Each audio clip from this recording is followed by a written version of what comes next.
नमस्कार। टॉपिक है कि नेपाल के पास अपनी जरूरत का सारा चिकित्सा सामग्री मौजूद है। ये जो दुनिया में हंगामा मचा रखा है नेपाली विश्लेषकों ने या कुछ मीडिया ने कि नेपाल के पास जितनी भी मेडिसिन है या अपनी ज़रूरत का जितनी नेपाल को ज़रूरत है दवाइयों की वो नहीं है। ये हंगामा पिछले एक महीने से आपकी सोशल मीडिया यानी यूट्यूब विश्लेषक और कुछ नेता लोग कर रहे हैं और हम कह रहे हैं कि ये झूठ बोल रहे हैं।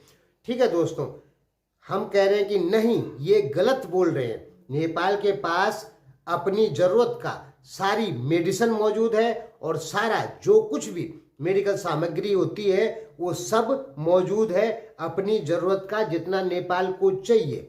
तो दोस्तों, हम ये किस आधार पर बोल रहे हैं? आपके विश्लेषक तो हंगामा मचा रखे हैं कि नहीं, नेपाल के पास कुछ नहीं है, अगर नेपाल में ज़्यादा बीमार हो गए या कुछ हो गया तो नेपाल उनका इलाज नहीं कर सकता है। ये हंगामा आपके विश्लेषक कर रहे हैं, लेकिन मैं कह रहा हूँ नहीं, आपके विश्लेषक गलत बोल रहे हैं और मैं सही बोल रहा हूँ। तो आप बोलेंगे मैं कैसे सही बोल रहा हूँ, मैं तो बाहरी आदमी हूँ। ठीक है, और आपको भी उन पर ज़्यादा भरोसा होगा। तो चलिए नेपाल जो स्वास्थ्य मंत्रालय है उसकी एक रिपोर्ट पढ़ लेते हैं जो कि मैंने पढ़ी और फिर आपको सुनाने जा रहा हूं कि नेपाल के पास में अपनी जरूरत का कितना सामान मौजूद है।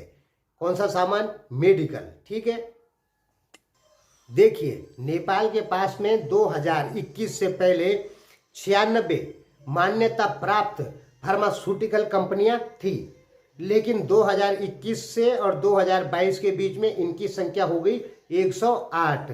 यानी आपके पास में इस समय 108 दवाई बनाने वाली कंपनियां मौजूद हैं और 2021-22 में इनका प्रोडक्शन बढ़ा है 25 से लेके और 31% ज़्यादा प्रोडक्शन चालू कर दिया इन कंपनियों ने। हाँ दोस्तों, 2021-22 में इनका प्रोडक्शन लगभग 25 से और 30% ज़्यादा बढ़ा है।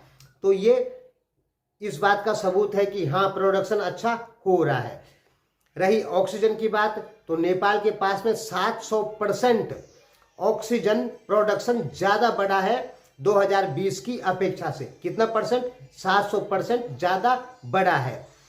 ये जो पैरासीटामल आती है, तो इस समय पैरासीटामल की 1,20,00,000 डोज अवेलेबल है नेपाल गवर्नमेंट के पास में।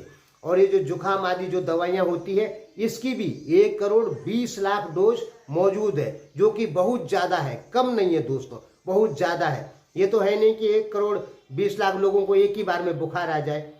तो जो ये छुटपुट बीमारियां होती है, सर्दी जुकाम वगैरह, वो नेपाल सरकार के पास इतना है कि अगर 40% नेपालियों को एक झटके में सर्दी जुकाम बुखार हो जाए तो उसकी दवाई मौजूद है। अब टीबी मरीज 1,25,000 है नेपाल में इस समय, और दवाई कितनी है, इलाज कितनों का नेपाल कर सकता है? 2 लाख आदमियों का। यदि 2 लाख नेपालियों को और टीबी की बीमारी हो जाए 2 लाख तक लगभग, तो उसका इलाज करने की कैपेसिटी मौजूद है नेपाल सरकार के पास में। तो दोस्तों, ये तो है नहीं कि एक झटके में 75,000 और बढ़ जाए। ठीक है, तो ऐसा तो होगा नहीं। तो यानी टीबी के मरीजों का इलाज करने की पूरी क्षमता है, जरूरत से ज़्यादा है। अब शुगर की बात करते हैं, डायबिटीज जो कि सबसे ज़्यादा फैलती है। तो नेपाल में इस समय डायबिटीज के जो पेशेंट हैं वो लगभग 5 लाख हैं। अगर इसमें 2 लाख पेशेंट और बढ़ जाते हैं यानी 7 लाख हो जाते हैं तो भी नेपाल सरकार इन सब का इलाज कर सकती है, इतनी मेडिसिन मौजूद है। और भी दोस्तों इसमें बहुत कुछ है, काफ़ी लंबी रिपोर्ट है। तो कुल मिला जुला के कहने का मतलब है कि जो आपके पास चिकित्सा सामग्री है वो अपने देश की जरूरतों को पूरा करने के लिए पूरी है, इसमें घबराने की कोई बात नहीं। आपके जो विश्लेषक हैं वो देववा सरकार के विरोध में ऐसा कह रहे हैं ताकि देववा सरकार को गिराया जाए या कमजोर साबित किया जाए दुनिया की नज़र में या नेपाली जनता की नज़र में। देखिए, हमने कहा कि पार्टी से दुश्मनाई होना अलग चीज़ है। पार्टियों की जो दुश्मनाई होती है वो ठीक है, लेकिन दुश्मनी जब पार्टी से है तो देश को बदनाम क्यों किया जाए? वही भारत वाले हाल। हमने बताया था ना कि भारत की जनता मीडिया ऐसी है कि बीजेपी को या कांग्रेस को बदनाम करने के लिए देश को ही बदनाम करवा देगी। वही हाल है आपकी मीडिया के। वो देववा या ओली या माओवादी रापरापा या किसी को भी एक दूसरे को बदनाम कराने के लिए देश को ही बदनाम करवा देती है।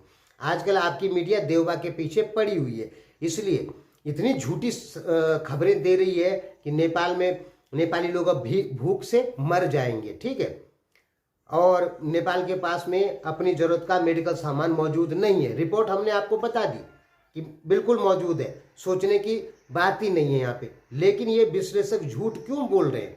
इनको दुश्मनाई है तो कांग्रेस से है, और जब ये इस टाइप की बातें बोलते हैं तो ही जाके दुनिया में हंगामा होता है। और भारत तो आपका नज़दीक का देश है, तभी तो भारतीय मीडिया में आजकल खूब दबा के आ रहा है कि नेपाल में भुखमरी फैलने वाली है। ठीक है, क्यों आ रहा है? क्योंकि आपकी मीडिया फालतू में बकवास करती है, इसलिए होगा। मैंने बताया था कि 17% फॉरेन रिजर्व में डॉलर में कमी आई है, वो बात ठीक है, और 6 महीने का मौजूद है डॉलर आपके पास में। लेकिन इसका मतलब ये नहीं कि भूखमरी आ जाए। सबसे पहले हंगामा किसने किया? आपकी मीडिया ने, तब ना जाके भारतीय मीडिया ने किया। क्योंकि अन्नपूर्णा पोस्ट जैसे समाचार पत्र आपके बहुत सारे हैं, उनको भारतीय लोग भी पढ़ते हैं नेपाली समाचार देखने के लिए, जानने के लिए, और उन्हीं समाचारों को भारतीय मीडिया भी दिखा देती है। तो भारतीय मीडिया ने जो दिखाया वो नेपाली मीडिया ने पहले बोला।